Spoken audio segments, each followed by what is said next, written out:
Hey folks, it's Woody here over at USA Made Blade and just coming to you from the shop this afternoon. This is a video I've been wanting to make for a little bit, and if you pay attention to our videos often on YouTube, you'll notice it's been a little while since I've made a video. And one of the reasons that I've got this knife to talk to you about is because I've been very busy for the past month away from work, actually renovating a house. So my family and I found a house that we fell in love with, and but it needed a lot of work. And unfortunately, unfortunately, we had some people that wanted to buy our old house very quickly. So we had about a month to get a lot of renovation work done. So I'm here today to talk to you about the ZT0308. And one of the reasons for this video is because there've been some things out there about people talking about ZT and their heat treat and things like that. And you know, we get people calling with questions and things like that about how's the heat treat, how's the steel hold up. Well, hopefully this video is going to put some of y'all's some of your questions at ease and some of your concerns. You know, you just never know who you're listening to, or if they have a personal grudge, or if they just prefer a different knife brand and just trying to trash on a different company. And it happens, guys. I hate to tell you, but it's out there. It's on forums. It's on YouTube videos. People can be very one-sided or very against a certain brand for different reasons. So watch what all you pay attention to who all you watch and listen to. And if somebody just seems very biased against a brand, but the larger majority really like it, you probably shouldn't be listening to them. So enough on that. So during the past month, this has been the main knife I've used while I've been in the construction part of it. And, you know, typical stuff, I use my knife a lot of times when I lose my pen or my pencil when I'm cutting wood.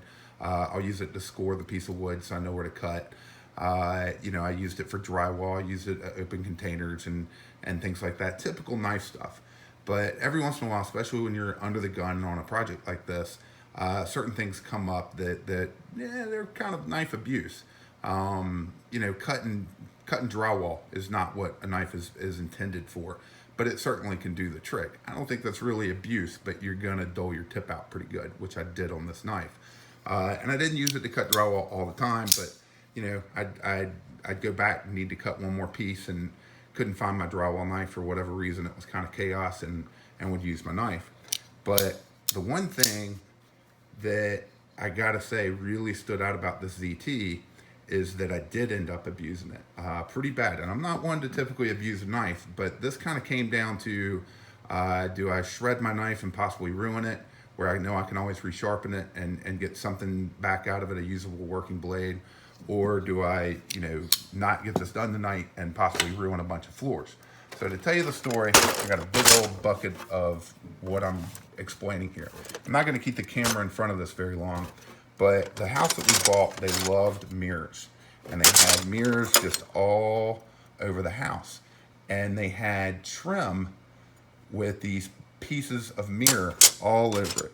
And they were all glued to it, glued in the back. And then the trim went around the outsides of it. I'll move this out of the way because that's reflective and obnoxious. But anyway, these little pieces of glass, you can see they're covered in drywall dust and paint and everything else. We've been very, very busy. But we had to, most of them, you could actually just get a screwdriver behind and pop out. But we had a strip of about 15, 20 feet that just only wanted to come out in small sections. And there was casing around both sides of it. So, hey, there's my hair. Casing around both sides of it, and this stuff only came out in small sections. And you could shatter it, but you still had to get something behind it. Guys, I tried screwdrivers, I tried scrapers, I tried little drill pieces, I tried little sander pieces to get underneath it. I tried everything under the sun. And eventually I was looking at it, and the angle of the crown molding that was on the top gave me the opportunity to actually take my knife and push it and scrape.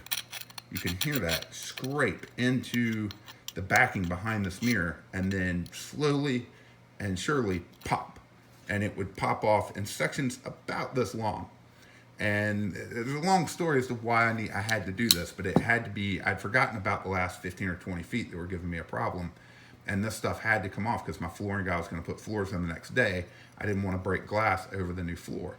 So mirrors, needless to say, this is only one bucket of it. There were multiple buckets of it. Now this stuff, this side casing, it has glue, it has everything else on it. Like I said, you can hear it's just abrasive. It's just like ceramic. You don't want to run your knife on it. And I got to tell you, after doing that and prying 15, 20, maybe 25 feet of it, this edge, I've got some small, I've not touched it up. I've not done anything to it. I have some small nicks in this thing that, I mean, I should be able to sharpen these things out in no time flat. Now I did, when I was cutting some drywall, I did dull my tip up a good little bit, so that'll take me some extra time. But I bet between a decent sharpener, probably a Spyderco Sharp Maker, and a strop, I can have this knife back in damn good shape in 10, 15 minutes. Nothing miserable, nothing that's over time consuming. So guys, I'm sorry, but a lot of knives out there, I think would have taken 1/4 inch chunks out of it, or 1/8 of an inch chunks out of it. Not on this baby. It held up. So, you know, for those that are worried about the quality, the durability, the heat treat, everything else of the steel on ZT, you don't need to worry. It's pretty damn impressive. So I'm going to take this thing, I'm going to come back to you guys. I'm going to take it and clean it up and sharpen it and show you guys, it just give you an idea of how quick that can happen, and show you just how impressed. I've been very, very impressed. And this is the ZT0308. I'll give you all the other information. We've done videos about them before. But anyway, we'll be back, and it'll be quick just to show you how well it sharpened up. All right, guys, I'm back, and took a little longer than I thought, just mostly because I didn't have my diamond stones for my Spyderco Sharp Maker here. So it took a little bit more effort, but edge came back very nicely. Let's see if I can get this done. Nice and sharp. I like to get what I call working sharp. I don't like to get super, I don't know. Some of you out there know what I mean. I like to have a good working edge on it. So all the nicks and scrapes, let's see if I can get this closer. All the nicks in that are out. Got my tip back nice and short. And might still have a burr or two on it. Might need to strop it a little bit more, but impressive, just absolutely impressive. This knife took some serious abuse, and like I said, this mirrored stuff. See if we can focus in there.